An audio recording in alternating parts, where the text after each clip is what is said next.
ఈ రోజు 47వ వార్డులో శంకుస్థాపనలు పలు అభివృద్ధి కార్యక్రమాలను ప్రారంభించిన ఉత్తర నియోజకవర్గ సమన్వయకర్త కేకే రాజు మీడియాతో మాట్లాడుతూ ఇప్పటికే పలు వార్డుల్లో అనేక కార్యక్రమాలకు శంకుస్థాపనలు చేయడం జరిగింది. కావున మన జగనన్నతోనే రాష్ట్ర అభివృద్ధి జరుగుతుంది కనుక వస్తున్న ఎన్నికల్లో జగన్ని మరోసారి ముఖ్యమంత్రిగా చేయాలని కోరారు.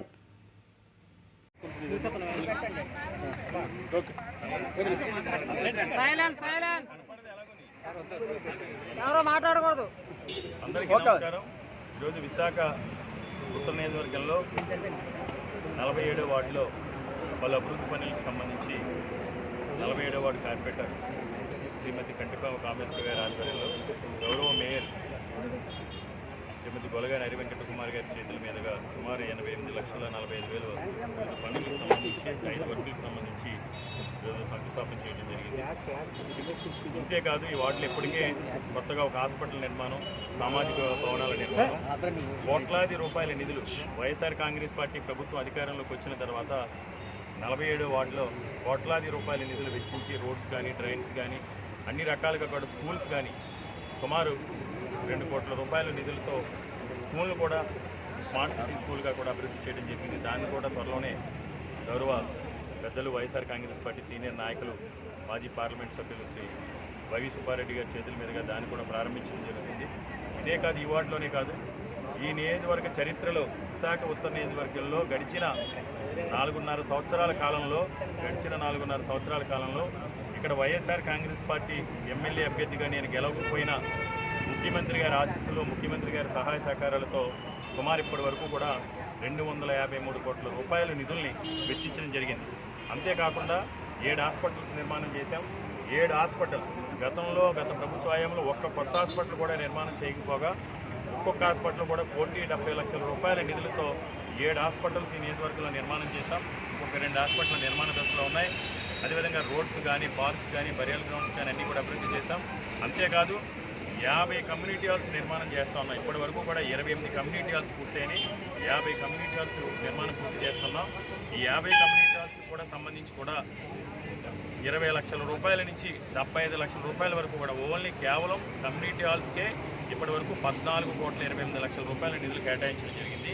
అంటే ఈ విషయం నేను ఎందుకు చెప్తా ఉన్నానంటే, గత ప్రభుత్వ హయాంలో కొత్తగా ఎవరైనా ఒక పెన్షన్ తీసుకోవాలన్నా, ఒక రేషన్ కార్డు కావాలన్నా, ఒక డెత్ సర్టిఫికేట్ కావాలన్నా, ఒక బర్త్ సర్టిఫికేట్ కావాలన్నా, ఒక ఇళ్ల పట్టా కావాలన్నా, ఏది కావాలన్నా సరే, ఒక ఆరోగ్యశ్రీ కార్డు కావాలన్నా వార్డుకు ఒక ఆఫీస్ ఉండేది. కాళ్ళు నిప్పులు పుట్టేలా తిరగాల్సిన పరిస్థితులు ఉండేది. కానీ జగన్మోహన్ రెడ్డి గారు వచ్చిన తర్వాత సచివాలయ వ్యవస్థ, వాలంటరీ వ్యవస్థ ద్వారా ఈ వాలంటరీ ద్వారా ఎవరికి ఏ పథకానికి అర్హత ఉంది అని వాళ్లే తెలుసుకుని ఈరోజు ప్రతి గడపకి ప్రభుత్వ సంక్షేమాన్ని అందించడం కోసం సచివాలయ వ్యవస్థను తీసుకురావడం జరిగింది. కానీ కొంతమంది చాలా దుర్మార్గంగా పేదలకి మేలు జరిగితే, పేదరికం నిర్మూలన అయితే, బీసీ, ఎస్సీ, ఎస్టీ, మైనార్టీ వర్గాల వారు వృద్ధిలోకి వస్తే రాజకీయాలు చేయలేం, పేదలుగానే ఉండాలని ఆలోచించే తెలుగుదేశం పార్టీ నాయకులు కానీ, మాజీ శాసనసభ్యుడు విష్ణుకుమార్ రాజు గారు కానీ ఈ సచివాలయ వ్యవస్థ మీద నోటుకొచ్చిన విధంగా మాట్లాడటం అనేది చాలా దుర్మార్గం. ఎందుకంటే చాలా దుర్మార్గం. సచివాలయాల వల్ల మాత్రమే ఈరోజు కులాలకి, మతాలకి, పార్టీలకి అతీతంగా ఒకరి దగ్గర చెయ్యి చాచకుండా ఈరోజు పేద ప్రజలకు మేలు జరుగుతూ ఉంది. అలాంటి సచివాలయాన్ని నేను 40 కమ్యూనిటీ హాల్స్ కట్టాను, అవన్నీ కూడా సచివాలయాలకు ఇచ్చేశారు. ప్రభుత్వం మారితే సచివాలయాలన్నింటినీ కూడా అద్దె పంపులోకి తరలిస్తానని మాట్లాడుతూ మీరు 40 కడితే మేము 50 కమ్యూనిటీ హాల్స్ శాంక్షన్ చేసాం, 28 కమ్యూనిటీ హాల్స్ పూర్తి చేసాం. మీ కమ్యూనిటీ హాల్స్కి కలిసి 4 కోట్లు ఖర్చు అయితే మేము ఓన్లీ కమ్యూనిటీ హాల్స్కి 14,28,00,000 రూపాయలు కేటాయించడం జరిగింది. వైఎస్ఆర్ కాంగ్రెస్ పార్టీకి, జగన్మోహన్ రెడ్డి గారికి పేద ప్రజల అభ్యున్నతి పట్ల, పేద ప్రజల ప్రగతి పట్ల జగన్మోహన్ రెడ్డి గారికి ఉన్న చిత్తశుద్ధి. కాబట్టి అందరూ కూడా ఎవరు నీతి నిజాయితీతో, నిబద్ధతతో పేదరిక నిర్మూలన కోసం పాటుపడుతున్నారు. పేదలందరూ కూడా చదువుకోవాలి, పేదలందరూ కూడా ఆరోగ్యంగా ఉండాలి, పేద మహిళలు ఆర్థికంగా వెసులుబాటు కావాలని ఈరోజు ఒక వైఎస్ జగన్మోహన్ రెడ్డి గారు మాత్రమే పాటుపడుతూ ఉన్నారు. ఎన్నికల్లో ఓట్ల కోసమో, సీట్ల కోసమో కాకుండా మూలాల నుంచి కూడా మార్పులు తీవాలి. కాబట్టి అందరూ కూడా గమనించి మీ అందరి చల్లని ఆశీస్సులు మీడియా మిత్రుల ద్వారా ప్రజలందరినీ కూడా విజ్ఞప్తి చేస్తున్నాం.